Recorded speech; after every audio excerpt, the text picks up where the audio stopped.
of looking for hope. I mean, I don't think Jenner thinks Denial. he's Yeah. bringing his wife back, but he's looking for something. Yeah. And like I said before, it's a bit like Herschel and his family with Yeah, their family in the barn, but they don't have that definitely. whole control freak killer side. No, they do not. Maybe Sean did. We never met him. Oh, Sean. We never knew. I think Jimmy did. He just kept it hidden. Yeah, killer. Uh, and then later when the governor's holding Andrea, right after she comes back upset and she told him how it went, and we can see by the expression on his face, he's not happy that the experiment failed. No, he's not. He's like, He's really not. There's a darkness there. So that's all I had about the episode, except for a few notes. Before I go into notes, is there anything else you wanted to say about it? No, I just have some little notes too. Those are the points I would have hit, I think. Go ahead with the notes then. All right, Michelle. Who's Michelle? Michonne is amazed that they cleared the prison again. Great little group. Yeah. There's a nice moment with Herschel giving Michonne stitches, and I don't know. Herschel's always a good ambassador for the group because he's such a nice grandpa. Like he's I don't such a think he nice even grandpa. had any lines, did he? No, he's just patiently, diligently doing his stuff. Okay. Rick thanks Daryl for stepping up, and Daryl says it's what we do. I thought that I was like a that. nice moment. Rick saying formation, no gunfire shows how well trained the group kind of are together. Short hands. Yeah. And it's Maggie who cracks when they threaten Glenn. She tells him about the prison. And I don't blame her. I would have done the same No. thing. He probably would have been dead in 1 second. Exactly. When when I said I found the Milton bits boring, Peter quipped that it's like watching paint die, which I thought was quite funny. So yeah, I enjoyed that That is pun. very good. I was like, "Yep, That's like goodie." New Yorker review caliber statement Yep. there. He just went, "Ah, yes, watching paint die." I was like, Tell him "Oh, I said bravo. I will, I will." Even though I don't agree. I was like, I'm shilling that for the pod. I'm like, yes. That's good. I also have some IMDb was quite crap for this episode, and I have some timeline, but I'll do your notes first. Okay. Maggie tells the governor her group has 10 people, and I was trying to figure out who they are. We have Maggie, Glenn, Beth, that's 3, Herschel's 4, Rick is 5, Carl 6, Daryl 7, Axel is 8, Oscar is 9. Judith? Oh, Judith. Yeah, that's the 10th one. Yeah, she's going to be good in a fight. I mean, she will. Just not yet. She's not. Yeah, she'll be got to damn master good. that holding Ask her own her. head up. You know? Yeah. I couldn't fit because I'm like she thinks Carol's dead, so she's wrong. But I think you're exactly right, and that reminds me of this time I was driving down the highway in the carpool lane because I had baby Nico in the back. Yeah. And in California, you can drive in the carpool lane with a baby for some reason, and I got pulled over, and the officer was walking up to the car, and I rolled my window down, and he goes, "Sorry, didn't see him," and that was it. Oh. Excellent. Love it. All right. What do you got for timeline? Timeline, we are on day... So apparently it's June 23rd. I don't know where the wiki's getting that from, but it's June 23rd. It's day 303. Rick has been awake for 244 days, which is roughly 34 weeks. So if that timeline's to be believed, then Judith was quite premature. But I think the timeline's nebulous at this point anyway. Well, how premature? Pardon? Wait, how far in did you say we were? 234? How many months is that? So day 303, Rick's been awake for 244 days, which comes to about 34 weeks. So if anyone out there still thinks that Judith is Rick's, I would say the timing is dubious. 34 would be unlikely, quite early. Yeah. With no medical intervention or support, I feel like that would be quite early. Although obviously the baby is like a chunk because they never show like tiny little newborn babies. They always show like at least 3-month-old ones. Like the first time I saw a properly newborn baby, I was like, Jesus. It's like TV lied to me. Wow, that looks weird. I'm like, they don't come out fully formed and like 20 pounds. Anyway. IMDb was quite rubbish this week. It just says in season 3 they use grayer makeup on the walkers to show further decay. According to The Talking Dead, the TV show, not the podcast, when the walkers are eating a freshly killed human's intestines, the intestines are made out of a silicone casing stuffed with barbecue. Walker extras who do not eat meat are given vegetarian stuffing. This is the final episode that T-Dog is mentioned until season 3, episode 10, Home. And when the group is stuck in the shack with the shut-in, he is holding a double-barreled shotgun. The sound effect of it cocking is heard, but that type of gun would not make that sound. I do not know anything about guns, so I cannot confirm or deny that. And that's it. I don't have a good only on The Walking Dead this week. Only on The Walking Dead would your meet cute involve baby formula passing out, your future stepson shooting zombies, and getting stitched up by a random old dude. Greatest love story of our time. Classic.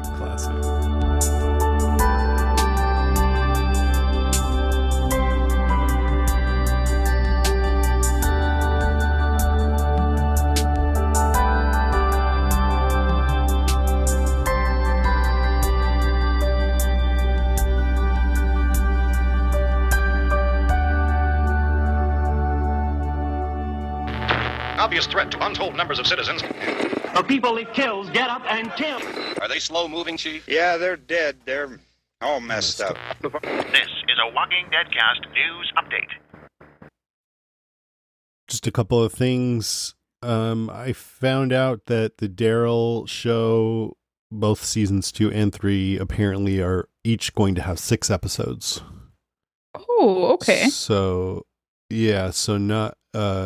with other Walking Dead series, I think Fear and the main series, they started out with 6-episode seasons, but then grew, but not with the Daryl show, which is fine with me, right? I think good. So. I think that'll be good. Yeah. First one was good. And then next, I feel like I'm hearing myself as an echo. Hello? Oh, really? Interesting. No, I'm just kidding. I'm not really here. On September 25th, online auction house Prop Store is hosting a Walking Dead prop auction. Ooh. And there's going to be over 200 items from the Holy show moly. for auction, including Rick's badge, Michonne's katana, Morgan's staff, Daryl's crossbow, and even Lucille, Negan's barbed wire bat.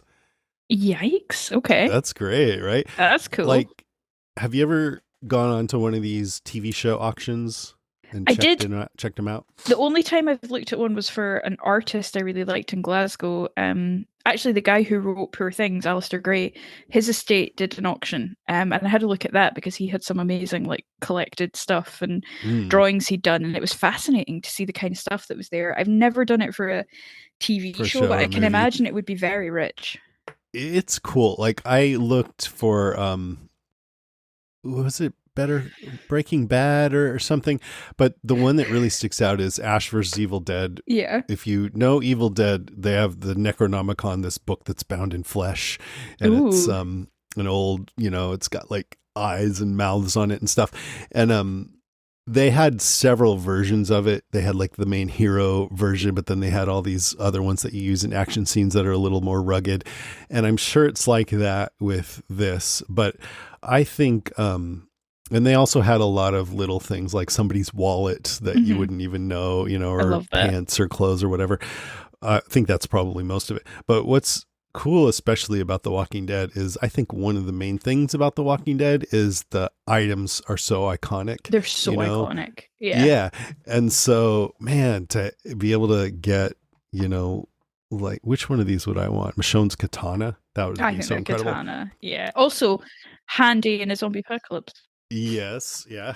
But it also makes me think each one of these things, the main things that people really want, are going to be in the thousands of dollars. Oh, 100%. It's going to be expensive. So I would say if you have a ton of money and you're a huge fan, maybe you can get one of those. If you do get one, if you're listening, let us know. Please We'd tell love us. to see a picture of it. But even if you're not, it's really fun to just go on and look at it. So it's propstore.com on September 25th. What did you say the book was called? The Necronomicon. Mm-hmm. I always laugh at that because in Overcooked, the like cartoon video game, one of the MacGuffins is called the Necronomicon, and every time someone mentions the Necronomicon, I now laugh thinking about this cookery book called the Necronomicon. So you can all have that for free. That's good. I love it. All right, let's move on to Lister Modes, Groans, and Grunts.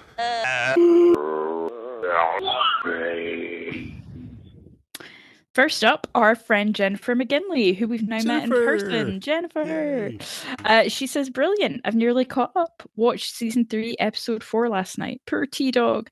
Andrew Lincoln's acting brought tears to my eyes. You know the scene, when he falls to the ground. Oh my. Mhm. Also noticed this time that his last interaction with Laurie isn't pleasant, and when the Zeds infiltrate the prison and Rick is stuck far away, his first thought is for her. Also noted Andrea batting eyelashes at Gov right from the off in Woodbury. Man, all that woman thinks about is her hole. Sorry, I know you don't care about this episode now and I've moved on, but was just so good. My BCFF, my best cyber friend forever for 14 years, decided to start watching The Walking Dead a few weeks ago after many years of scoffing at my enthusiasm for the show and anything post-apocalyptic. Well, he's loving it, so I decided to join him at TS19. He was bored shitless the first few episodes of season 2, and I had to convince him the payoff, mid-season finale, would be worth it, which he agreed. He has a few complaints about sketchy dialogue, but has well and truly come over to our side. My memory had me thinking that this scene with Glenn happened a lot later in season 3 or season 4 even, or even season 4. Rewatches are ace. Love you all. Oh, love you too, Jennifer. Thanks, Jennifer. I agree. I was a little bit bored and had questions about the dialogue too, but I'm glad I stuck with it. Yeah. Good to hear from you. Here's Steve Brown. Hello, the cast of us.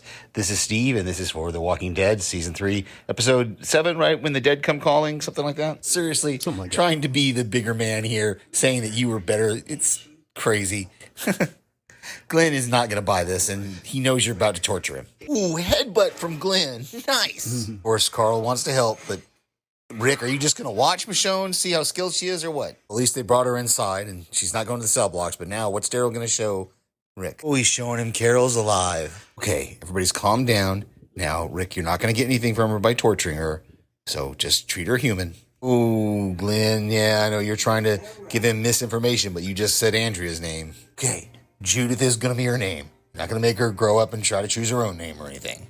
Ooh, Governor, what have you brought Andrea to now? This setup. I kind of remember what happens here with this dead guy in the bed and Andrea. Ooh, this is intense. Glenn trying to fight this walker while he's strapped to a chair. When he got him, of course, as we know, story, the length of time it takes for a person to reanimate after they die is depending on the story. You couldn't get Glenn to break, but now the governor is going to go talk to Maggie. This is just gross. This is the way the governor's going to torture Maggie by threatening Glenn. It just, violence against women just, I've always wondered this thing. How do the walkers know that they're in there? I mean, did they see them go in there? I mean, do they smell them? What? Oh, I forgot that Michonne killed that guy before he could get outside. Oh, Mr. Coleman is reanimating. And they got out of that shack pretty easily. I mean, they had to kill a guy and use his body as a distraction, but hey. Oh, that's, I mean, they random. gave the prison up, but now the governor's kissing Maggie on the head. Ooh, hey, well, they did something that Myrtle told the governor couldn't be done, but next week, attack of Woodbury. Perfect. Another thing that's great about this episode is the dynamicness of it. You know, there's thrilling moments, there's skeezy moments, there's heartfelt moments, and hearing Steve react to all of that in 2 minutes really brings that home. Ooh, oh my God. So. Ah! Steve is all of us. Okay, Dina wrote in and says, hi all. Dina, there's a reason I named my crossbow Merle, and let it be said, I still cannot lift that thing. I suspect my husband bought the gift for himself. Anyway, Merle is one of my favorite characters. I wouldn't like him in real life, and his counterpart is alive and well in my extended family. I don't know what that means. The crossbow? Yeah, the crossbow. A few counterparts, in fact, but I've loved his character, and even before he finally sacrifices his own selfish desires for the sake of Daryl's needs, even before that. His torture of Glenn is horrifying, but this time around I forced myself into his shoes, and now I don't blame him. Very simply, Glenn is keeping Daryl from him, and aside from himself, Daryl is the only thing that matters to Merle. That's a good point. I mean, he could handle it differently and be like, look, I really want to see my brother. Can you please help me? Glenn doesn't deny him Daryl, though he says he will go and get Daryl and bring him to him. He I know that does. takes an element of trust, but it's not like Glenn It says, does. no way. He says, Yeah, on our that's terms. true. And then Merle could say, look, that's fine, but I don't trust you'll do that, so I can't just let it be like that. You know, Yeah. he could talk it out, but then it would be so fucking boring. Yeah, it would be so reasonable. There'd be nothing to do. Yeah. It's like, and then it was all resolved. She goes on, if Glenn had told him about the prison, I wonder if Merle would have abandoned Woodbury for good and not tell the governor about the prison. Maybe. Merle can read people as well as Daryl. He just doesn't give a shit about people. He knows enough not to trust Woodbury's leader. I believe he did not take... Yeah, I mean... I disagree with that, Dean. I'm really sorry. I think he's in awe of the governor. I do too, but awe and trust aren't the same. True, but I think he believes in what he's doing. Yeah. No, and even that, I don't know if that's the same as trust. Yeah. But I think he knows that if he doesn't do what the governor wants, the governor will kill him. Yeah, that's true. So he thinks that if he does do it, that there's a pretty good chance he'll be okay. And he may be right about that, you know? Yeah.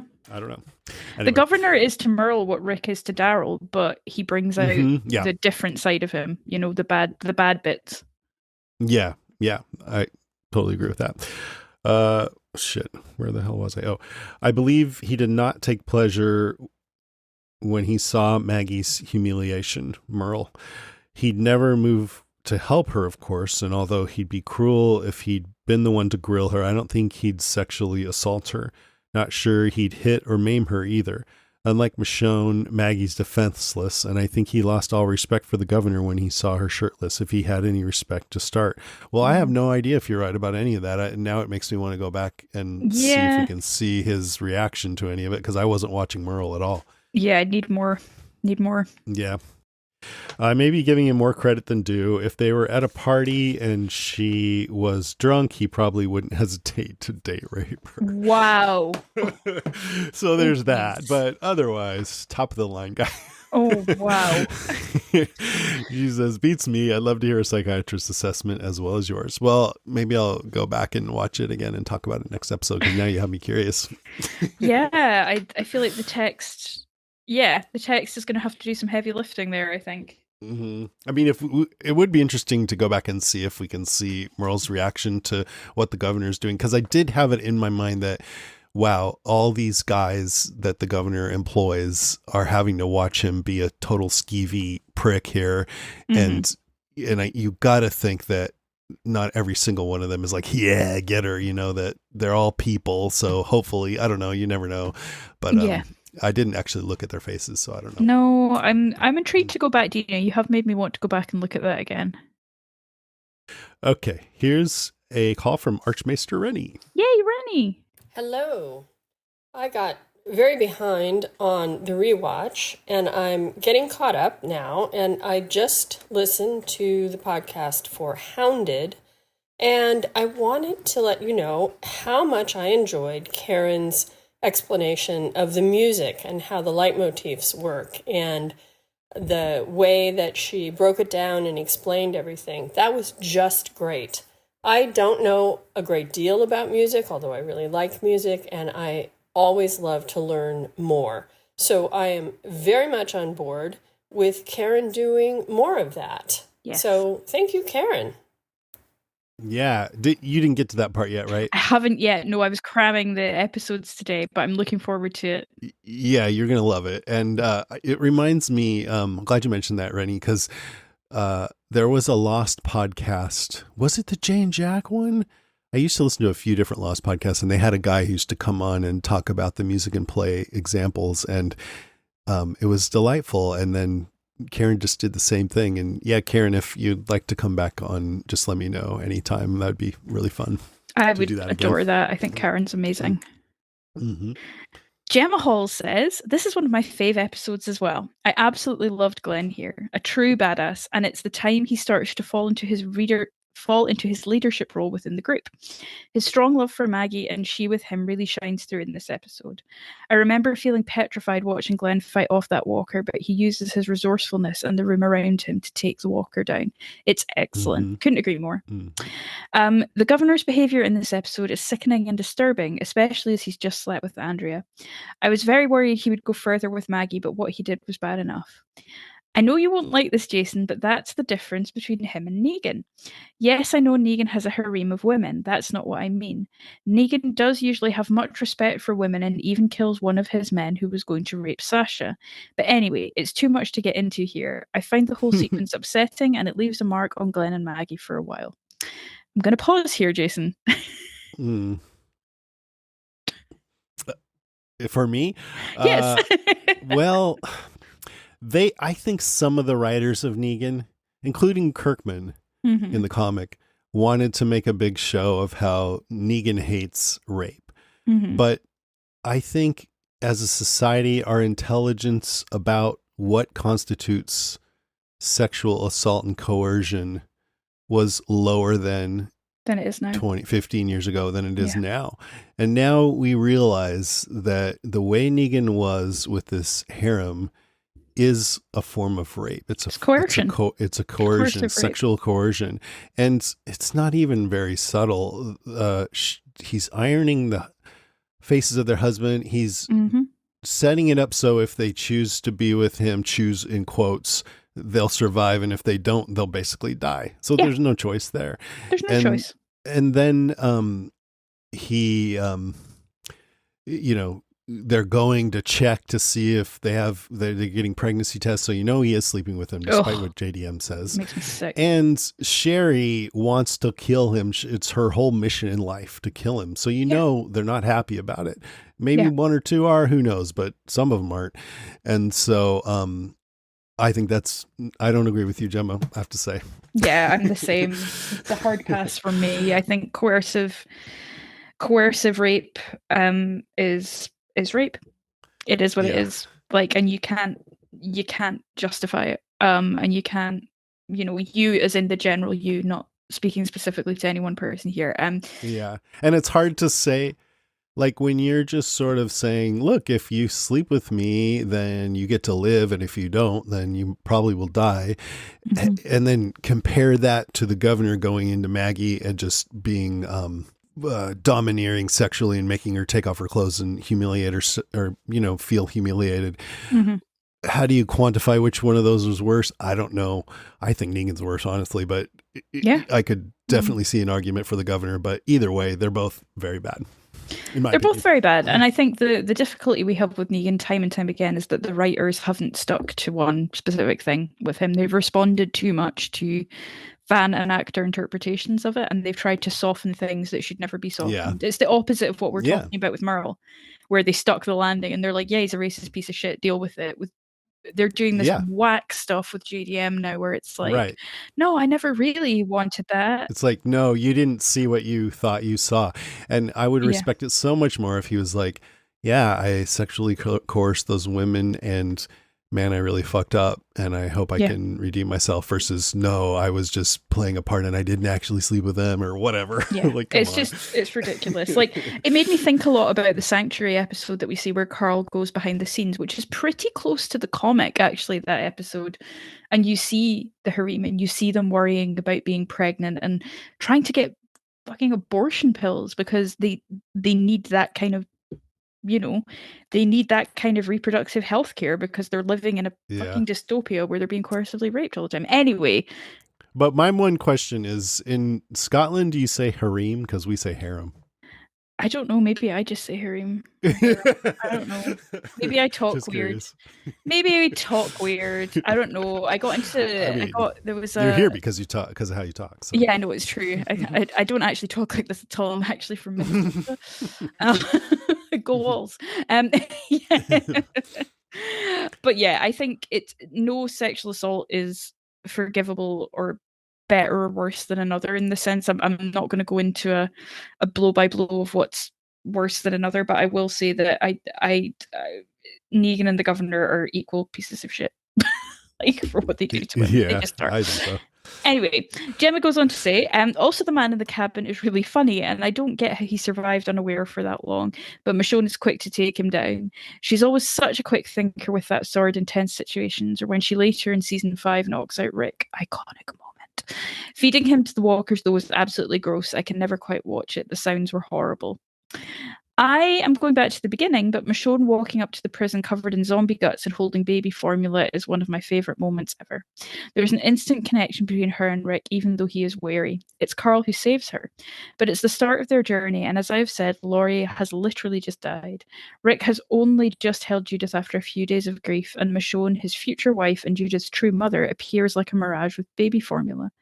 The writers probably did not intend this at the time, but damn, it blows me away. Me I too. love their subsequent interactions, and Michonne is a wounded, frightened cat. But as soon as she sees Carol hugging Rick and the baby and how they're all a family, she can see how different they are to Woodbury. Rick isn't the governor. Watching these episodes back, though, gives me a sense of peace that Michonne is there with Rick from that moment on. She never leaves his side for long and becomes his true confidant and supporter. I think this is an incredible episode. On that, Gemma, we are of a mind. I completely agree. 100%. And I didn't even think about it, but I love that point that Michonne, her future mother, brought her formula. Yeah, she feeds her. Yeah. Cool. All right. Here's a message from Carly. Hey, Jason and Lucy. This is Carly in Santa Fe, and I wanted to comment on The Walking Dead. The difference between Michonne's welcome to the prison and her welcome to Woodbury. You know, in Woodbury, there's a clean, well-stocked infirmary, have a hot shower, some fresh clothes, and yes, you can leave whenever you want. We'll even give you a car loaded up with supplies. And then in the prison, it's like, here's a locked room. It's dirty. We're not gonna let you leave.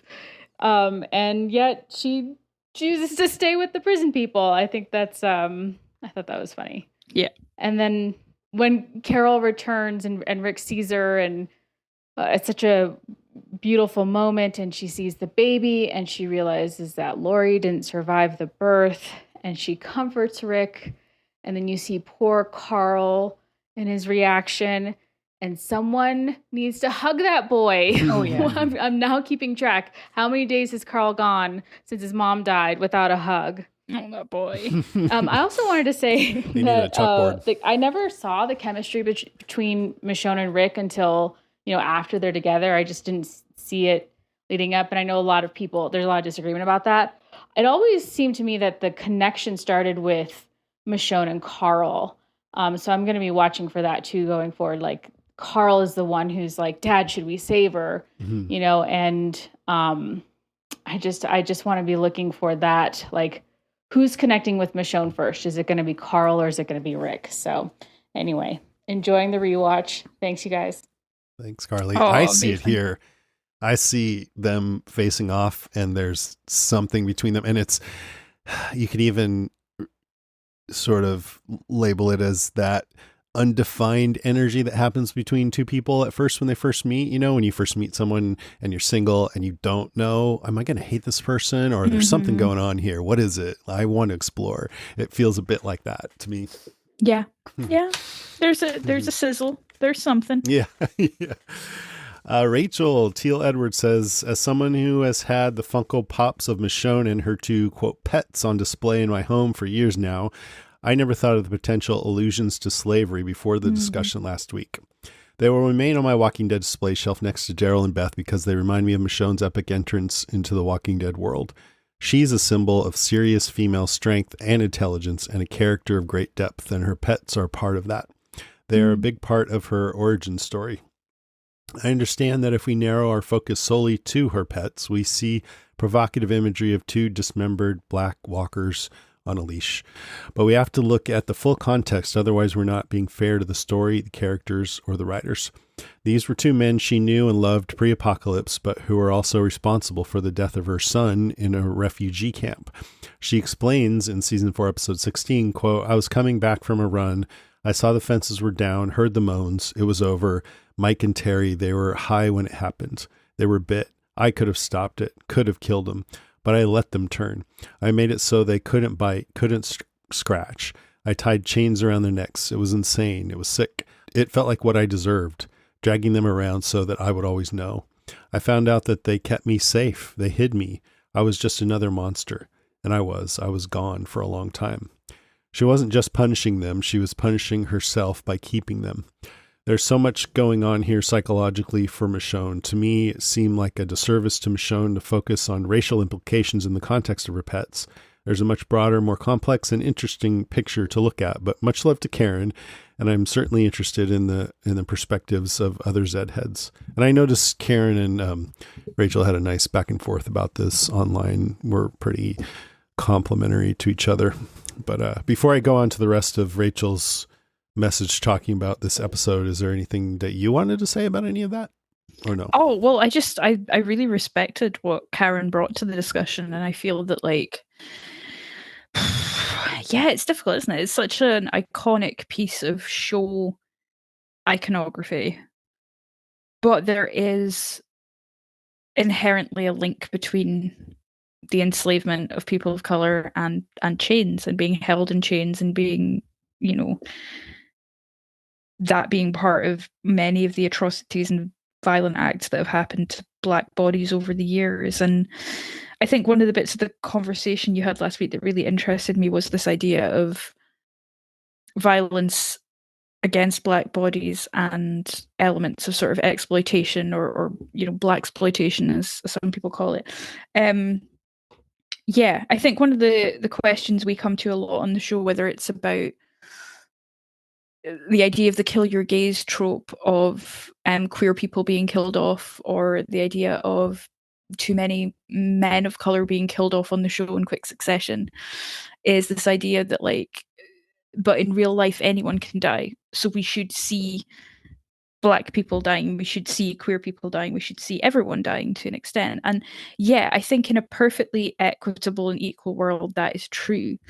But I think what we come up against with things like Michonne's pets, and when people raise concerns about that, is there is definitely room for the context that I think Rachel's put across really eloquently there. But I think what Karen's friend was speaking to is, it's a wonderful thing to think that anyone can do anything or have anything done to them in media because we are all equal. But the truth is, there is a vast history of imbalance with Black bodies, queer bodies, marginalized bodies, and the things that have happened to them that simply haven't happened to you or to me as white cisgendered people. And it's something that I don't think we're at a place yet where the playing field is equal. I don't know if we ever will be. So I think when people raise those concerns, it is valid to listen and to consider them, as Rachel has done. This is not me going, Rachel, you didn't listen. By all means, you actually did listen, and you're engaging with it so respectfully here. But there does also come a point, I think, for me, where I have to say, my opinion on this is not informed by the perspective of someone who's been more directly affected by it. To me, I don't think Kirkman set out to be racist. I think Kirkman was a man in his 20s writing a comic who came upon a cool, impactful image for the kind of comic he wanted to portray. I'd be interested to ask Kirkman now what he thinks about it. Like, that's it. Yeah. I don't think he's a bad person. I don't think he's evil. I'm not like, I will never read anything he's written again, because he is a writer who has said there are things I regret doing, or things like, I remember once, I think he was talking about Rick and Michonne. He's like, didn't even really cross my mind in the comics. I kind of wish it had. Mm-hmm. And I think it would be interesting to talk to him about that. And I think also what you said about Denai and her perspective on it is super interesting. Mm-hmm. So I think there's a big conversation to be had about it. And I simultaneously respect Rachel's point, but I also respect Karen's friend's right to not want to engage with a piece of media that upsets them like that. Yeah. And I said my thoughts about it last time, and I don't want to go into a whole other thing now. I'm still thinking about it, but I don't want to make too much of this podcast about this, but I do want to say that I just think one of the things about Podcastica that I love is that we talk about this kind of stuff, and it's kind of, some people don't like hearing about serious things or triggering things or things that are hot button issues. But I think what I love is that we all talk about it. We try to think, we respect each other. And even when we don't agree, this is my favorite part, we're okay with that. Like, it's okay to talk about this kind of stuff and not agree, because I think it gets us all thinking and honing our own thoughts about it. And it also just reinforces the idea that we don't all have to agree on everything to get along, No, because if you do have to agree on everything to get along, we're not going to get along. And I want to get along.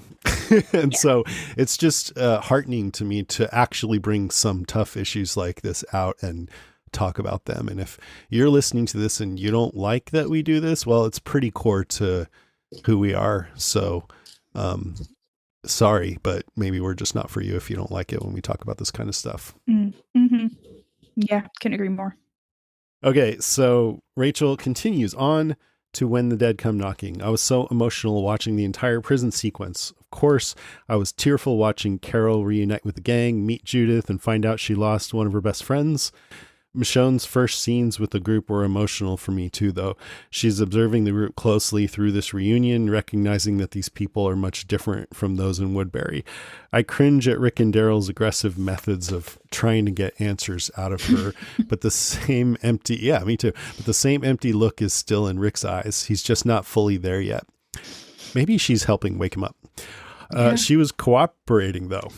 The aggression was so unnecessary. I agree. The moment of Carl eyeing her menacingly with his fingers hovering over his gun made me smile, thinking of what their relationship becomes. Beth steps up. I should have just cut that sentence off. The moment of Carl eyeing her menacingly with his fingers hovering over his gun made me smile. Yeah. Beth steps up and says she'll go fight, which brings me joy because it's another small hint of how far she's come. Michonne genuinely thanks Herschel for tending to her wound, and we see a glimpse of a softer side of her that continues in the way she interacts with Beth. So many of our favorite relationships are just barely beginning to form. There's so much story left to tell. Watching it unfold brings me so much joy. The scenes with Maggie and Glenn are hard to watch. This might be Glenn's final step into manhood. I like that. Fully leaving behind the carefree, childlike version of himself that we were first introduced to. What a badass.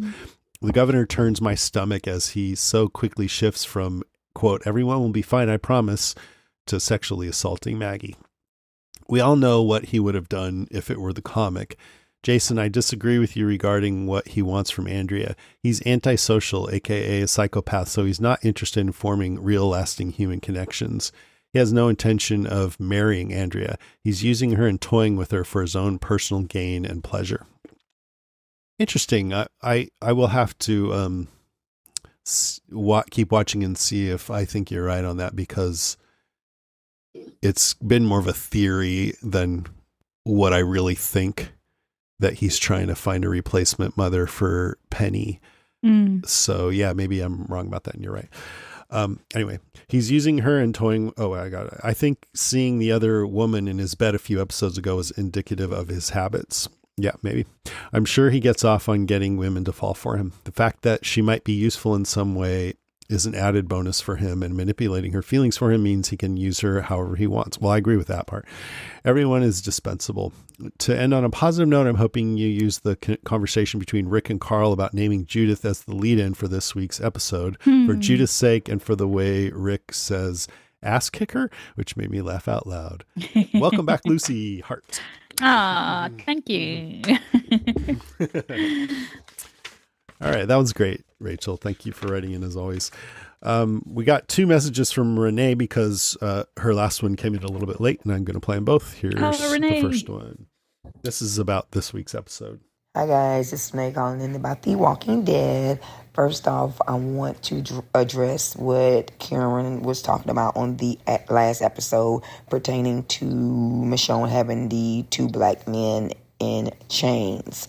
Now, for me, that did not bother me at all. Now, I can understand now how that would affect black people, but at the time, I did not pay that any attention because my thought process was that that was her baby's father and his friend, and they were supposed to be watching the baby during the zombie apocalypse, and she comes back and her baby is dead, and she just lost it. She went berserk, and it didn't matter who it was; they can get it.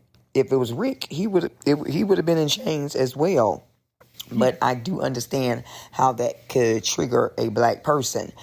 Now, for me, I have heard that a Walking Dead, a lot of shows that I like are not diverse enough. I have heard that. I definitely have.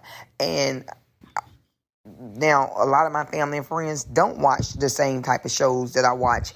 And it's because they feel like it more so is like for nerds. And I don't think it's, first of all, if they never watched it, they don't know if it's diverse or not, you know? So the problem more so is corny, like that's not going to happen. Why would you want to watch stuff like that? But the people that have watched it, the few, they have mentioned to me that there's not a lot of black characters. And I have heard black people say, why do Michonne look like that? Why do they have her looking like that? And even Denai, they did an interview with Denai, and she talked about not being able to come to work with cute clothes on or, looking cute. Because as black women, we love to get cute. We love to dress up. We love for our hair to look nice, which for me, I know this is superficial, and I have mentioned it before. I didn't like Michonne's hair. Matter of fact, I didn't like any of the black women hair on The Walking Dead. All the black women hair looked a mess. From Sasha to the black lady in Woodbury, the very first black lady we was introduced to. Like, I do not understand why the hair had to look like that. And I do realize that this the Georgia heat. I live in Georgia. So I know black women hair can look much better than that. Like it didn't, and like Lucy mentioned on the podcast before, she was saying that Lori, once Lori got to Woodbury and she got her some rest, Lori curls was popping, her hair was blowing in the wind. Not Lori, I'm sorry. I'm talking about Lori. I meant Andrea, because I'm thinking about Lori as well, because Lori's hair always looked like she was in a Pantene commercial. But Andrea's hair, Lucy was saying that Andrea's hair was, was blowing in the wind, it was popping, which it was. So I'm not understanding why the black women hair had to look like that. Now, did I think it was racist or, they had it was something they had against black women? Of course not. I just think they just did not find the right hairstylist, which I don't understand that. In Georgia, in Atlanta, come on now, we got some bad hairstylists, so they definitely could have found one. The House of Dragons, I look at them all the time, and I'm like, listen, the Targaryens, they wear lace fronts. Their lace fronts are laid. When I say laid, they are laid, no glue, none. No glue is visible, and even in the ones who live, Michonne's glue was visible when she was laying in the bed with Rick, which I shouldn't even mention that because, you know what, I'm going to forget all about Michonne's glue and start thinking about Rick Grimes. Damn! I shouldn't even mention the ones who live. Like, I'm telling you, episode 4 lives freaking rent-free in my head. Every time I even think about it, I just, Rick Grimes, Lord, Rick Grimes, Rick Grimes, Oh, Rick Renee. Grimes. Lord have mercy. Jesus. Okay, I'm sorry. I had to go off on a tangent. I'm so sorry. Oh, and also I wanted to address the young lady that wrote in. She was saying that Michonne sounded simple-minded because of her accent. Now, that kind of offended me. That made me feel some type of way because I'm from Georgia. I live in Georgia. I have a Georgia accent. And she was saying that when Michonne was laying out her plan about going to the coast and finding a boat, that she sounded simple and uneducated. Now, I'm trying to figure out how does a Georgia accent makes you sound simple and uneducated. Like I said, that kind of offended me, and that's one of the reasons why I did not want to call in, because I didn't want to be judged on my accent, because I am Southern, and not only am I Southern, I am Geechee, but so many people that call in have an accent, and I never heard anyone say that someone was simple and uneducated. So, yeah, like I said, that kind of offended me, and I was kind of taken aback by it, and I don't understand that, because like I said, they're in Georgia. Everybody has an accent. Daryl got an accent. Rick got an accent. Shane damn sure got an accent. I mean, all of them killed the accent. They have the accent down pat. So what makes Michonne sound simple-minded? I'm not sure. And like I said, I did not like that. But alrighty, I will talk to you guys later. Peace and love. Bye. I never heard that word, geechee. Sounds like a word I'm not sure I should be saying, but what does it mean? I'm so sorry that you felt that way, Renee. Yeah, that's bullshit. I had a shitty experience at uni with someone making comments about Scottish accents, which, given that I went to uni in Scotland, was like very annoying. And it sucks, and we shouldn't feel judged because of how we talk. So I'm glad that you called in. Yeah, I like I love how actually, as the years have gone by, it's become more acceptable in society to just speak with whatever accent you have. I feel like, to have an accent. And I mean, if you listen to Podcastica, you know that we're good with that. Oh God, yeah. We have a bunch of accents. Mm-hmm. All right, here's some more accents with Renee's message about last week's episode, I guess. Renee, take Hi two. guys, this is Renee calling in about The Walking Dead. I have been MIA for a couple of weeks. I lost one of my dear friends, and I was in a slump, and I had to pull myself up out of that because life is lifing out here. And I'm like, why would this happen right after I made that voicemail talking about that I should be committed because you guys are committed? But of course, that was not. It was out of my control. So. But yeah, this is the episode where Michonne enters the chat. And this is the episode where it's going to be the greatest, most epic love story ever to me.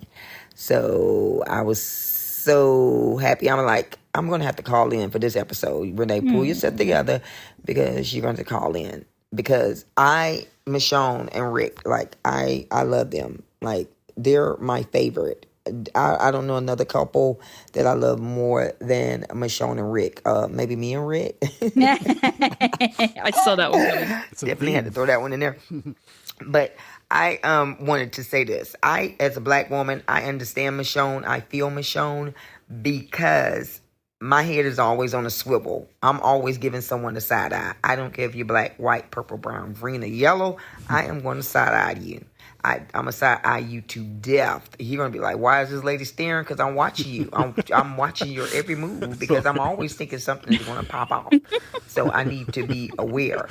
And Michonne going in Woodbury, yeah, she's going to walk in there and she's going to stand on business and she's going to watch. She's not just going to believe that this place that looks like Mayberry is just perfect like this. If it look perfect, it ain't perfect. I'm telling you, that's like I said, black girl thing, it ain't perfect. Nothing about it's perfect. I don't feel that way. You're gonna have to prove to me that the way this place look, I mean, y'all got food, y'all got alcohol, y'all got just, plants, flowers, it just looks too perfect, too idyllic, like I said. So quite naturally, my mind is going to be like, something is not right. So I feel Michonne when it comes to that.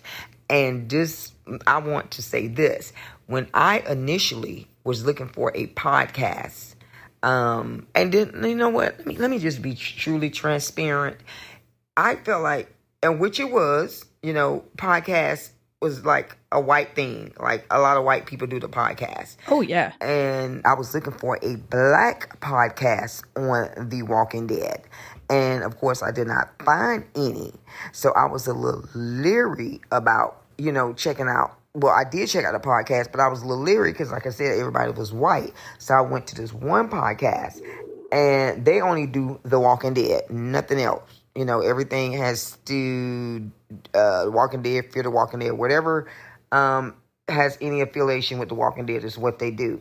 So after The Walking Dead went off, they didn't do anything else. So we was talking about Game of Thrones, some other shows, and they was like, well, you can check out this other podcast that's, really good. They do podcasts on, all kind of shows. And I was like, oh, okay, let me go over there and check them out.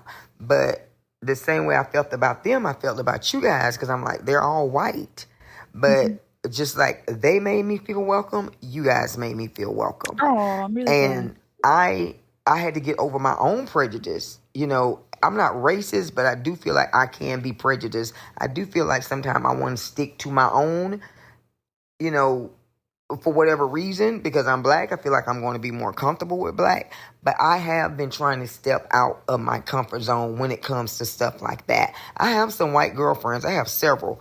But, you know, I know them. They know me. We've been in the trenches together. So it's totally different than me just stepping out with some white people that I really do not know. And I must say, like I said, the podcast that I do The Walking Dead with, love them. Like, they're all white guys. They make me feel so comfortable. You know, I'm a very outgoing person. I love to joke around. In my everyday vernacular, I use a lot of slang. And I want to feel like, you know, you're laughing with me and not at me and not judging me. And they made me feel that way. And also, Lucy, you and Jason, y'all make me feel the same way. So I feel very comfortable about calling in. And but I said all of that to say that I understand how Michonne feel, because I would have felt the same way. I would have been very uncomfortable, walking in and, you know, seeing this place and it's like this. But I feel like Andrea was wrong, because Andrea and Michonne was out there for 7 or 8 months together, and they held each other down. When she was sick, Michonne had her back. And as soon as she come to Woodbury and she get her a little drinky drink, some scotch or something, and she forgets all about that she owes Michonne some loyalty. I have a problem with that, because I feel like that she should be loyal. The code I live by is loyalty. And I feel like I said, as soon as she saw the governor and she felt like she wanted some D, then she forgot all about Michonne. And I'm not saying there's anything wrong with wanting some D, because, listen, if I see Rick Grimes, had I seen Rick Grimes, I would have been wanting a D, just like Michonne. But Michonne ended up getting it. But after she checked things out, Andrea did not do that. Andrea just believed whatever. Just whatever. And I feel like she was not loyal to Michonne. I have a problem with that. Just like I have a problem with Shane and Lori not being loyal to Rick. The code I live by is loyalty. Those hoes ain't loyal. Peace and love. Bye. Oh, Renee. Those hoes ain't loyal. Peace and love. I am glad that we have earned your loyalty. I feel very privileged. But I want to know who these other guys are. Who's this other podcast? Let us know. Do you like them more than I? Is it The Talking Dead? I'm curious who it is. Actually, I didn't. They are lovely. They are. Yeah, I would say they're even nicer than us. Guys. They're Canadian. I mean, they've got to be. Are they? They've got to be nice. They are. Yeah. I think they're nicer. We're Canadian. Renee joined the Patreon group, which is really cool. Oh, did she? Oh, that's great. Yeah. Happy to have her in there. Renee, I am sorry about your friend. Yeah. First off, that's sucks, really hard.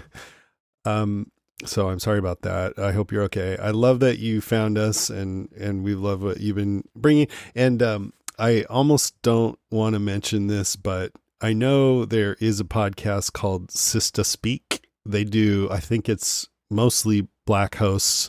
They've been covering a bunch of different TV shows for years, and I think they've been covering Walking Dead since like season 3. And then there's also, I think I don't know if they do all the spinoffs, but they definitely did The Ones Who Live. And one of the Zed heads, Christina, has the Black Girl Couch Reviews podcast. She covers all kinds of different shows, including The Walking Dead. I think she's coming up on 1,000 episodes now. So there's a couple out there to check out if you want to look, but I'm not trying to shoo you away. We love it that you listen to us. It's so hard to find, but like there's so many podcasts now. So many. Like, it's unbelievable. I know. But I'm definitely going to be checking those two out as well. Shanna Sullivan. Peace and love. Bye. The town of Milton may seem normal at first glance, but the shadows are cursed and the expansive woods surrounding town are forbidden. They call it the Void, and nobody comes back alive. You're headed straight for the Void! Milton lives suspended in time, trapped by a darkness that seems to be creeping